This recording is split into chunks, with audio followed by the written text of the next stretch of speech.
말씀 보겠습니다. 성경 말씀은 창세기 16장 1절부터 6절까지 말씀 보겠습니다. 창세기 16장 1절로 6절입니다.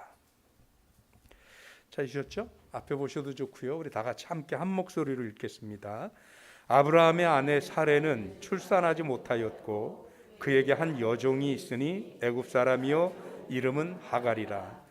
사레가 아브라함에게 이르되 여호와께서 내 출산을 허락하지 아니하셨으니 원하건대 내 여종에게 들어가라. 내가 혹 그로 말미암아 자녀를 얻을까 하노라 하매 아브라함이 사레의 말을 들으니라. 아브라함의 아내 사레가 그 여종 애굽 사람 하갈을 데려다가 그 남편 아브라함에게 첩으로 준 때는 아브라함이 가나안 땅에 거주한 지 10년 후였더라. 아브라함이 하갈과 동침하였더니 하갈이 임신하매 그가 자기의 임신함을 알고 그의 여주인을 멸시한지라. 사레가 아브라함에게 이르되 내가 받는 모욕은 당신이 받아야 옳도다. 내가 나의 여종을 당신의 품에 두었거늘 그가 자기의 임신함을 알고 나를 멸시하니 당신과 나 사이에 여호와께서 판단하시기를 원하노라. 아브라함이 사라에게 이르되 당신의 여종은 당신의 수중에 있으니 당신이 눈에 좋을 대로 그에게 행하라 하매 사레가 하갈을 학대하였더니 하갈이 사레 앞에서 도망하였더라. 아멘. 할렐루야. 하나님의 크신 은혜가 저와 여러분들에게 함께 하실 줄 믿습니다. 네, 오늘 창세기 16장 1절부터 6절까지 말씀으로 열국의 아비라는 제목으로 하나님의 은혜를 나누겠습니다. 먼저 우리 하나님의 평강이 우리 사랑하는 든든히 서가는 교회 성도님들의 가정과 이제 회복되는 여러분들의 일상에 넘치는 은혜로 함께 하시기를 주님의 이름으로 축원합니다.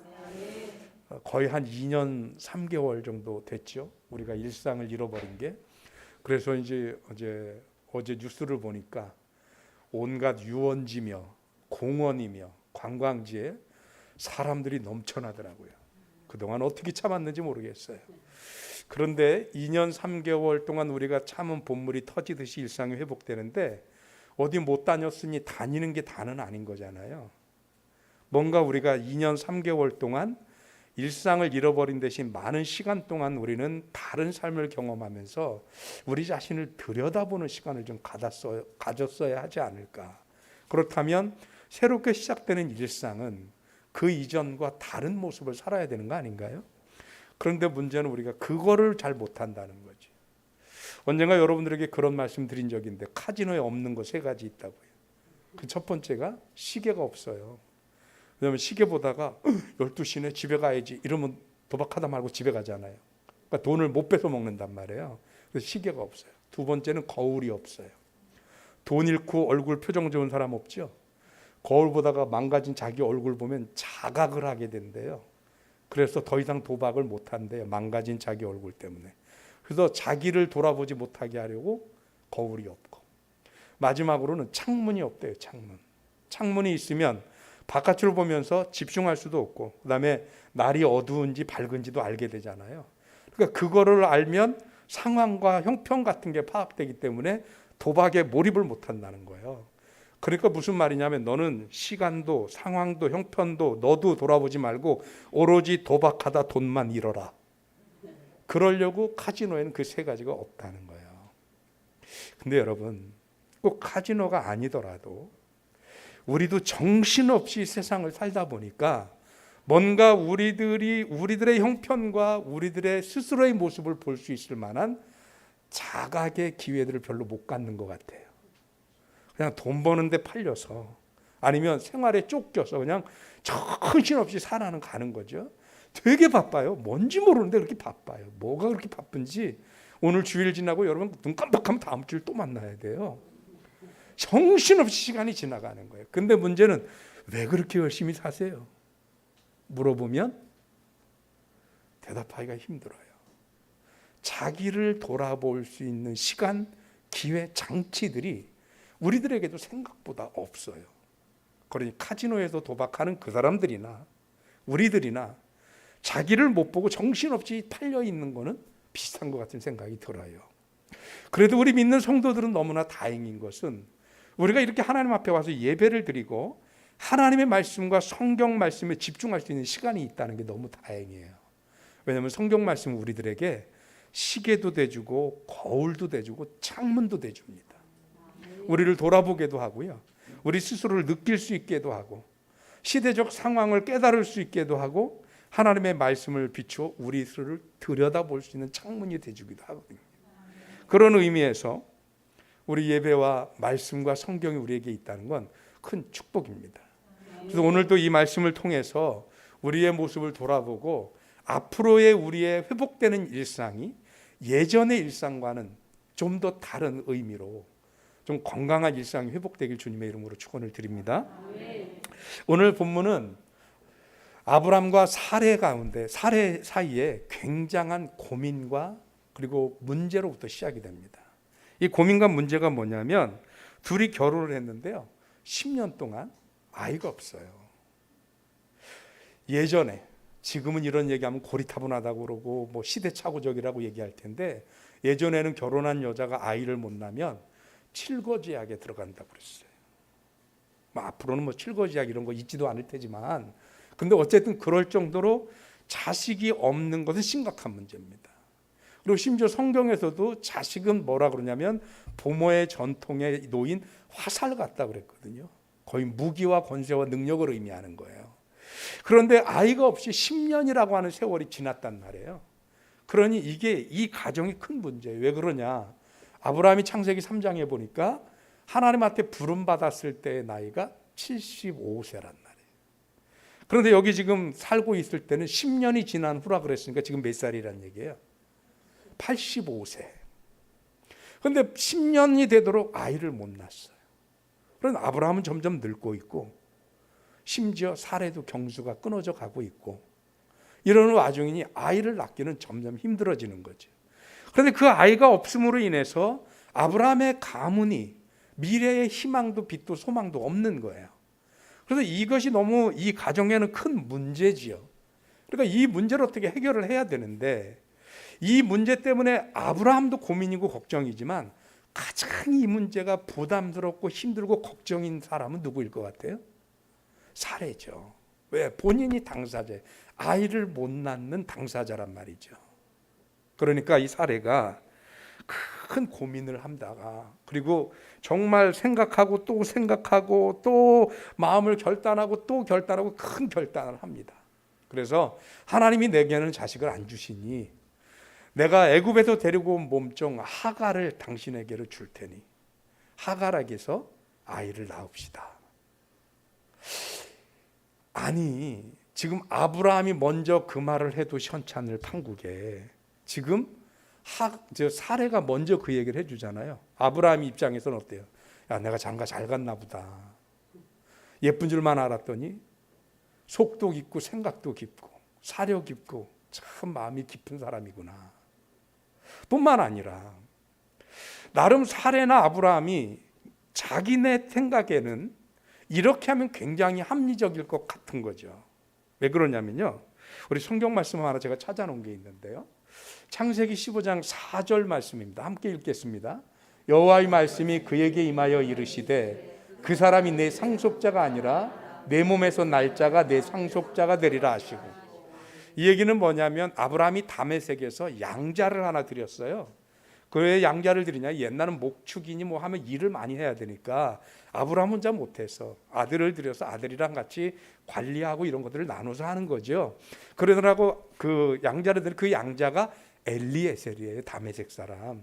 그러니까 그 엘리에셀에게 자기는 아이를 낳을 수가 없는 상황이 점점 돼가고, 그러니 하나님 이 엘리에셀을 하나님의 그 장자 상속자로 삼아서 내 대신 대를 잇게 하면 어떻겠습니까? 그랬더니 하나님이 대답하신 거예요. 하나님의 말씀이 그에게 임하여, 여기 그에게는 아브라함이고요. 이르시되 그 사람이 할 때 여기 그 사람은 누구예요? 엘리에셀, 양자로 드린 엘리에셀이에요. 그 사람은 내 상속자가 아니라 내 몸에서 날 자가 내 상속자가 되리라.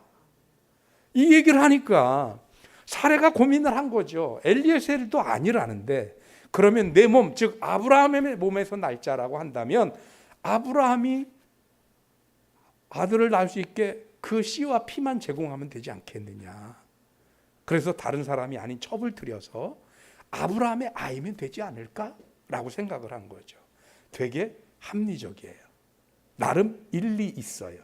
앞뒤 뭐가 다 맞아 떨어지는 것 같아요. 근데 여러분, 이게 함정입니다. 대다수의 성도들과 사람들이 우리들의 생각에 합리적이고 뭔가 상식적이고 앞뒤가 맞으면 그게 하나님 뜻인 줄 알아요. 그런데 여러분, 가끔 성경을 보면 하나님의 뜻과 계획은 때로 우리들의 상식과 섭리와 우리들의 합리적인 생각과 전혀 다를 때가 많습니다. 그래서 합리적이라고 해서 하나님 뜻이 결코 아니란 이야기예요. 우리들의 생각과 상식이 앞뒤 딱딱 맞아 떨어지기 때문에 이게 하나님 뜻이다. 그렇게 하면 안 된다는 거예요. 더군다나 합리적이지도 않습니다. 왜냐하면 지수님 창세기 말씀 한번 계속 보여주시죠. 2장 말씀, 2장 24절 다음 말씀이에요. 같이 읽겠습니다. 이러므로 남자가 부모를 떠나 그의 아내와 합하여 둘이 한 몸을 이룰지로다. 우리가 생각하는 몸은 사람 개인의 몸으로 나 하나 너 하나일지 모르지만 하나님이 여기시는 한 몸은 남자가 부모를 떠나 그의 아내와 합하여 둘이 한 몸을 이룰지니라. 부부가 따로 떨어져서 한 몸이 아니에요. 부족한 둘이 서로를 보완해줘서 한 몸이거든요. 그런데 이 한 몸을 어긋나고 아브라함의 시기만 하면 된다. 이건 인간식의 우리 편의주의 해석이란 얘기예요.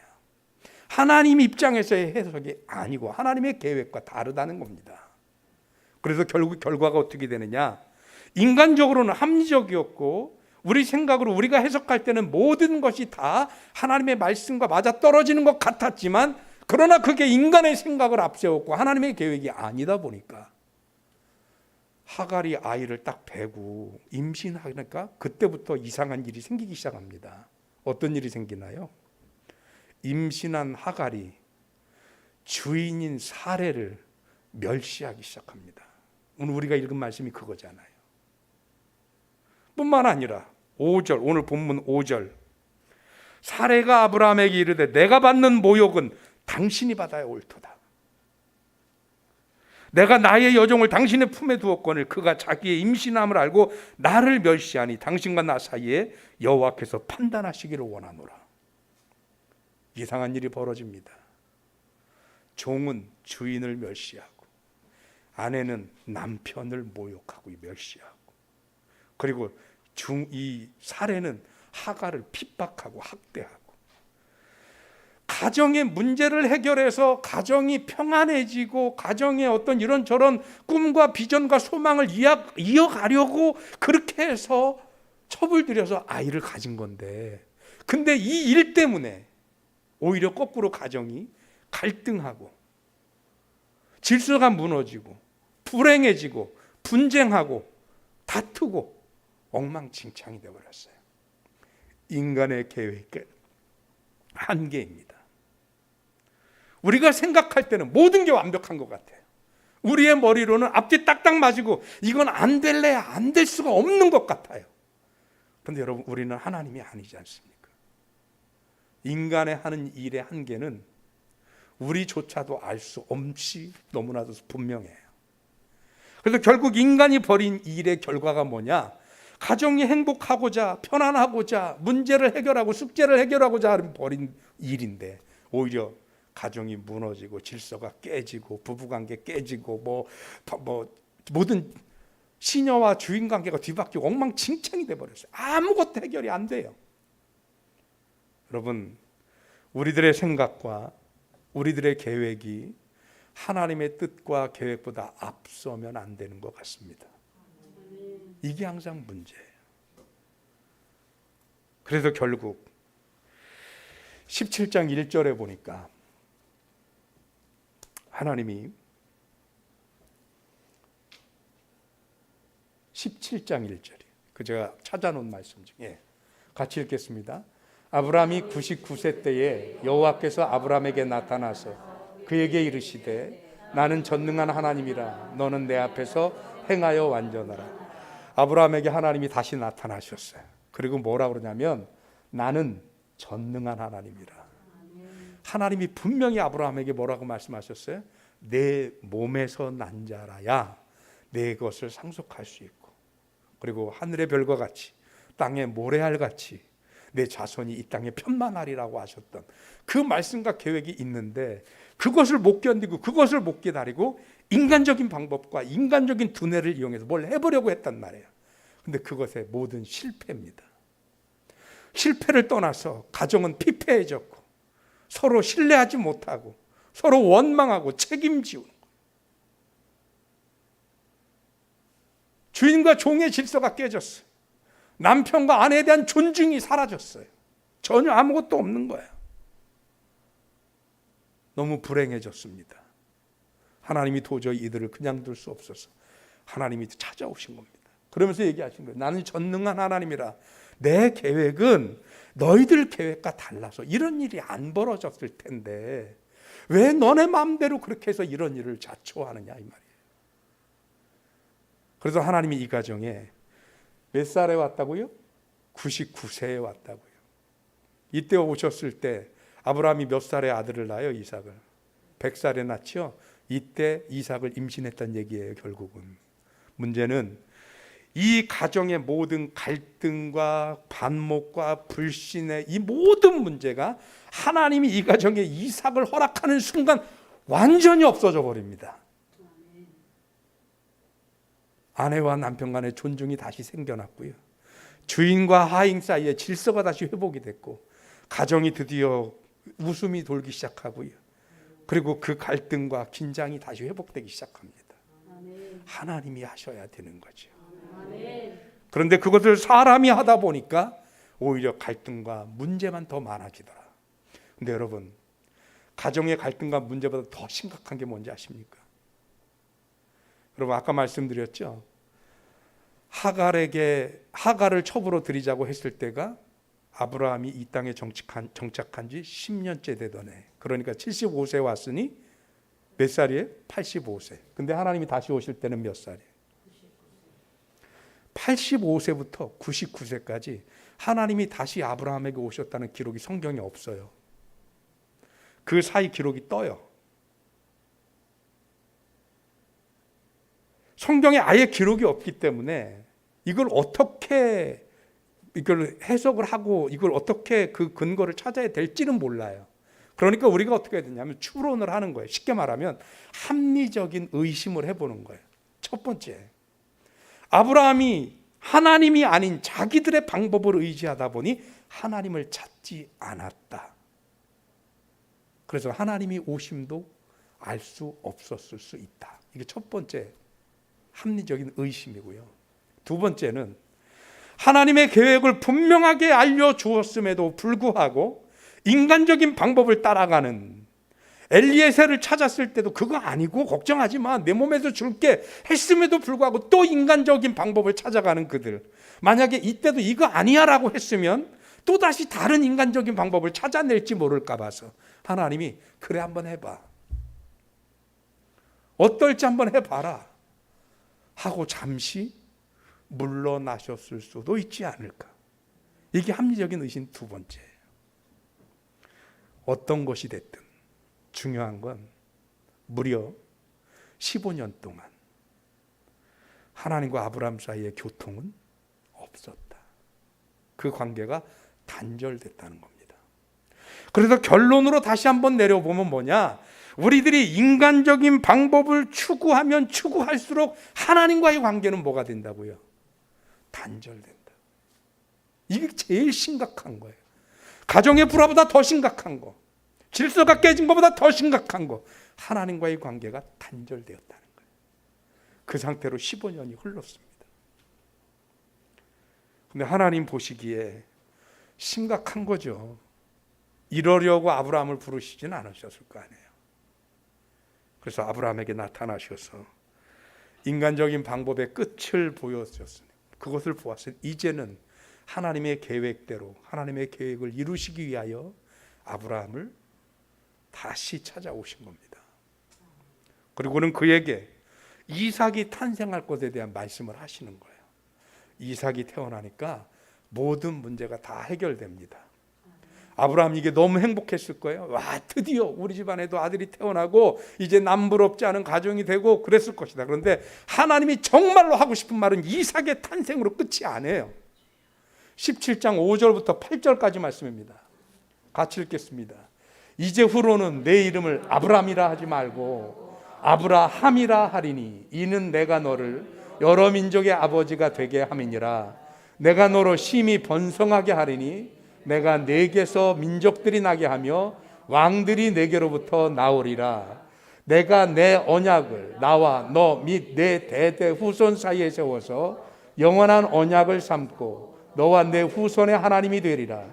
내가 너와 내 후손에게 내가 거류하는 이 땅 곧 가나안 온 땅을 주어 영원한 기업이 되게 하고 나는 그들의 하나님이 되리라. 아멘. 이게 하나님이 정말로 아브라함에게 하고 싶은 말씀이신 거예요. 아브라함아, 내 이름이 아브람이었느냐? 아브람이라는 이름의 뜻은 높은 아버지라는 뜻이에요. 다른 아버지들과 비교해서 출세한, 성공한 높은 아버지.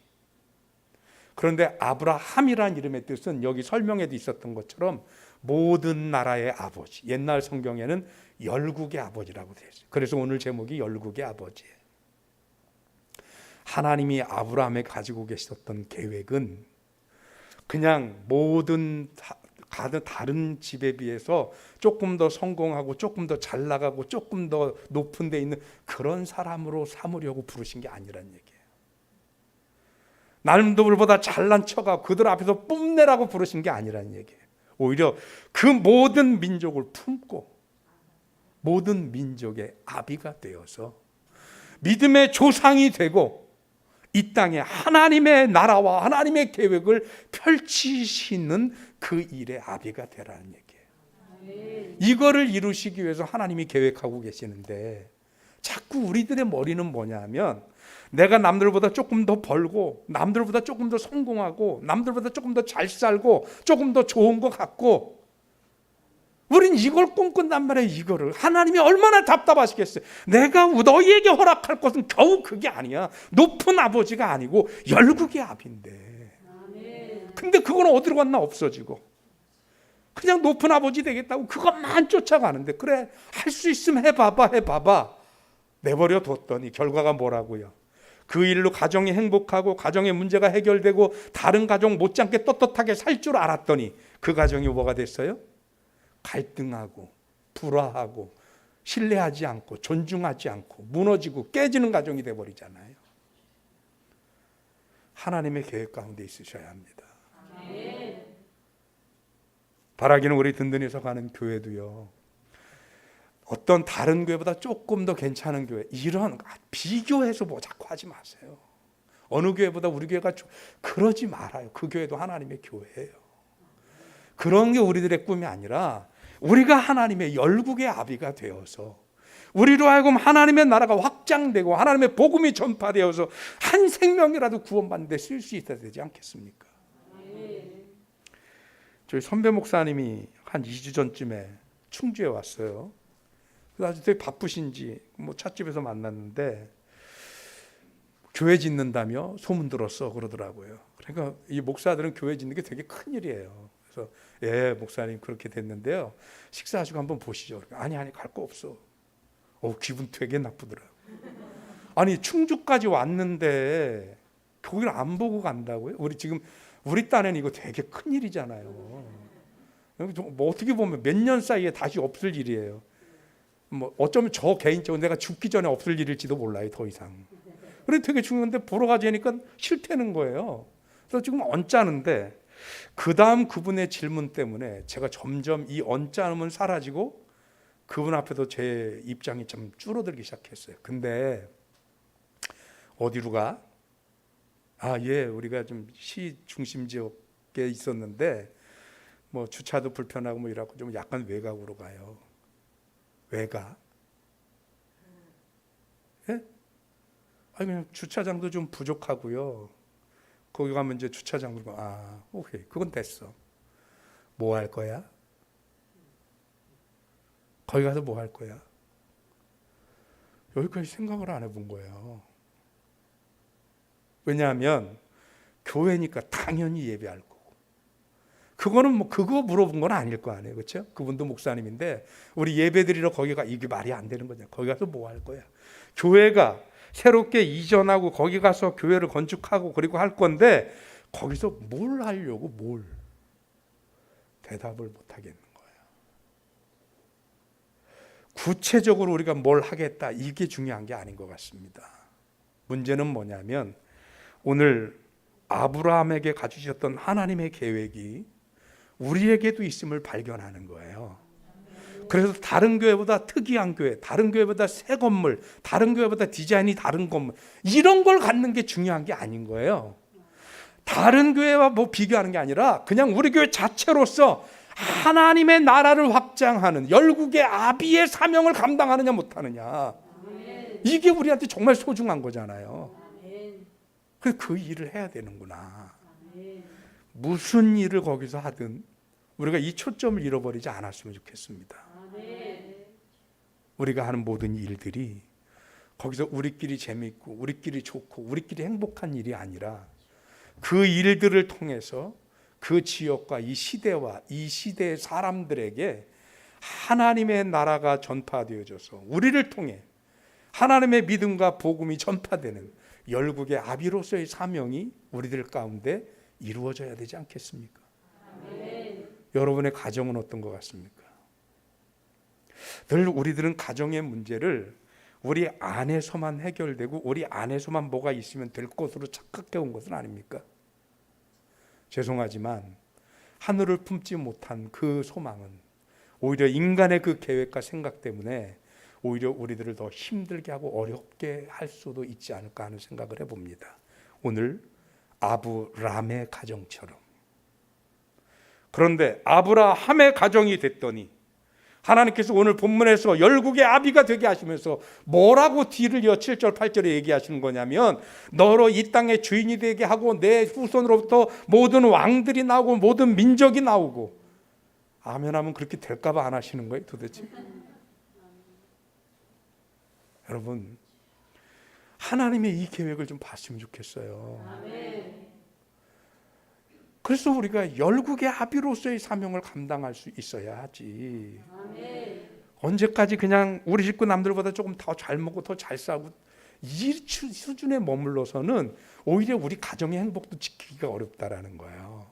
그런데 하나님의 사명을 기억하고 하나님의 계획을 기다리면 우리 인간적인 계획을 앞세우지 않으면 하나님은 우리를 통해서 하나님의 선하신 뜻을 이루어갈 줄 믿습니다.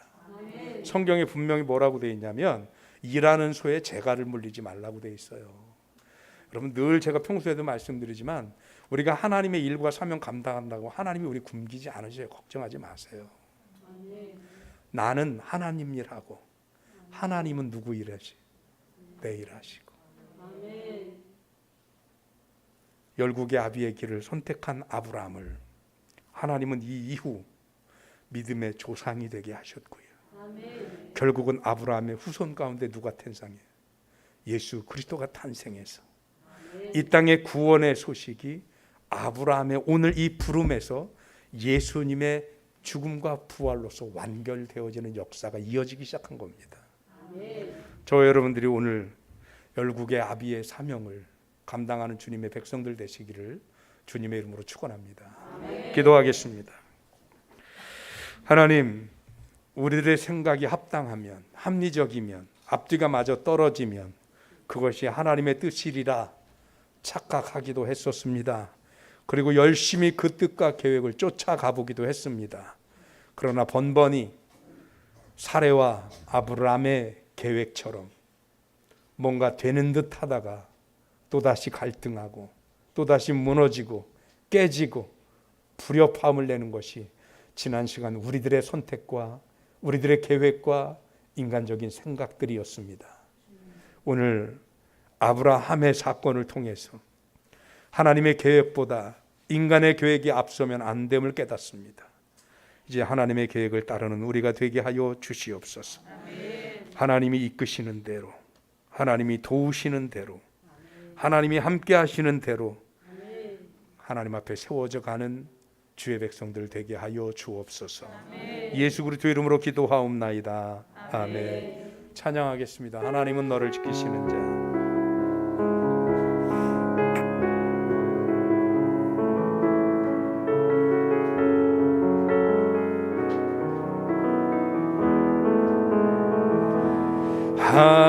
하나님은 너를 지키시는 자. 너의 우편에 그늘 되시니 낮에 해와 밤에 달도 너를 해치 못하리. 하나님은 너를 지키시는 자. 너의 환난을 면케하시니 그가 너를 도우시리라. 너의 출입을 지키시리라. 눈을 들어 산을 보아라. 너의 도움 어디서 오나. 천지 지으신 너를 만드신 여호와께로 눈을 들어 산을 보아라. 눈을 들어 산을 보아라. 너의 도움 어디서 오나. 천지 지으신 너를 만드신 여호와께로. 오늘 이 시간 다같이 합심해서 기도하는 시간 가져보겠습니다. 하나님이 우리를 이끄시고 도우시고 당연히 우리의 출입을 지켜 온전한 길로 하나님의 계획의 길로 이끄실 텐데 우리들의 생각과 걱정과 고민과 근심이 앞서서 우리 인간의 계획이, 인간의 생각이 하나님의 뜻보다 앞섰던 것은 아닙니까? 그래 놓고는 결국은 우리들의 계획의 한계 때문에 우리가 불행해지고 우리가 힘들어지고 우리가 갈등하고 아파하면서 왜 내게는 이런 일만 벌어지느냐고 하나님의 뜻을 따르지 않은 것을 돌아보기는커녕 하나님의 도움이 없다고 불평만 한 것은 아닌지요. 오늘 하나님의 계획으로 인하여 높은 아버지가 열국의 아버지가 되었던 아브라함처럼 우리 그렇게 우리의 믿음의 사명을 잃지 않고 하나님의 계획대로 쓰임받는 우리가 되게 하여 주시옵소서. 우리 합심해서 기도합니다. 하나님 고맙습니다. 하나님의 귀한 은혜를 허락해 주시옵소서. 인간의 계획을 앞세우고 가지 않도록 하나님 도와주시옵소서. 하나님의 이끄심과 주님의 귀하신 능력을 따라가는 주님의 백성들 될 수 있도록 주님이 도와주시옵소서. 주의 인도하심이, 주의 역사하심이, 하나님의 이끄심이, 하나님의 계획하심이 우리 가운데 우리의 생각했던 것보다 훨씬 더 의미 있고 훨씬 더 중요하고 훨씬 더 근본적이고 훨씬 더 아름답고 잡혀 있습니다. 그것을 알지 못했던 우리들의 신앙을 돌아보게 하시고 하나님의 귀한 아버지 하나님을 따라서 우리를 세우신 하나님의 선하신 뜻을 닮아가는 주님의 백성들, 주님의 종들에게 하나님의 도우시고 역사하여 주시옵소서. 진정 하나님의 귀한 이끄심으로 귀한 능력으로 이끌어갈 수 있는 주의 자녀들이 되어주도록 하나님이 도와주길 간절히 바라고 원합니다. 그래서 하나님 이제는 우리가 열국의 아버지로서의 사명을 이어갈 수 있게 하여 주시옵시고 결단코 우리의 사명을 잊지 않고 하나님의 믿음에 서가는 주님의 자녀들, 주님의 목사들에게 하나님이 도우시고 역사하여 주옵소서. 주님의 이끄심을 따라가게 하여 주시옵소서. 하나님의 선하신 은혜를 따라가게 하여 주시옵소서. 주의 선하신 인도하심을 따라가게 하여 주시옵소서. 주의 은혜 가운데, 주의 사랑 가운데, 주의 능력 가운데 그렇게 우리의 모든 삶을 살게 하나님 도와주고 저희 역사하여 주시옵소서. 주여 믿습니다. 하나님 눈을 들어 산을 보아라. 너의 도움 어디서 오나. 천지 지으신 너를 만드신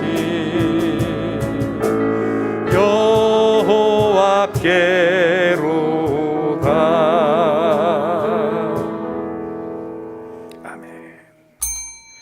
다 같이 일어나셔서 드려진 예물 하나님 앞에 봉헌하겠습니다. 찬송가 1장 찬송 부르며 봉헌합니다.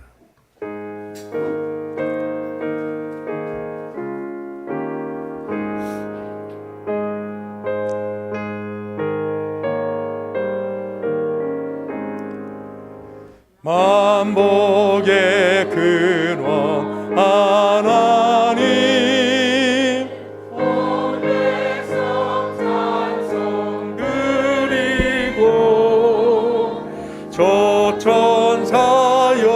찬송하세. 찬송 성부 성자 성령.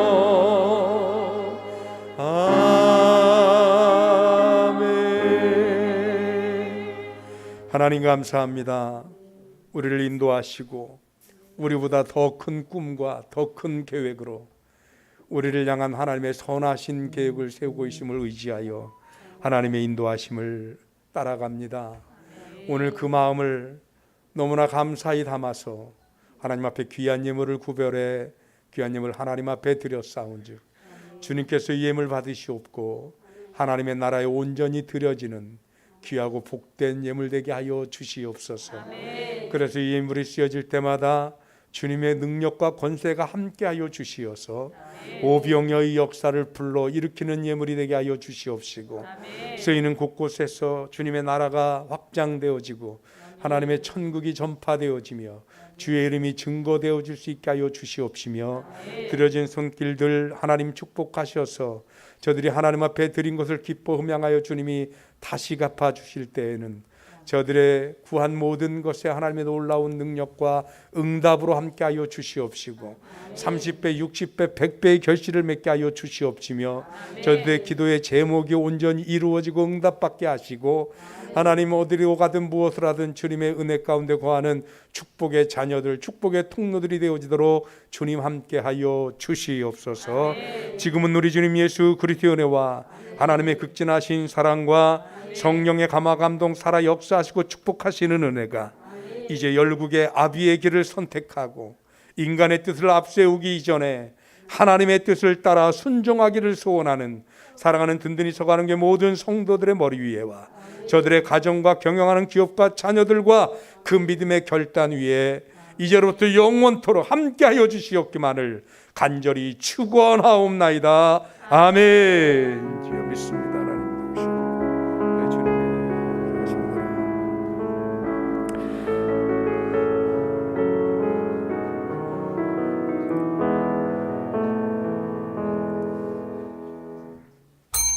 예배 마쳤습니다. 옆에 분들과 인사 나누십니다. 열국의 아비의 사명을 지킵시다.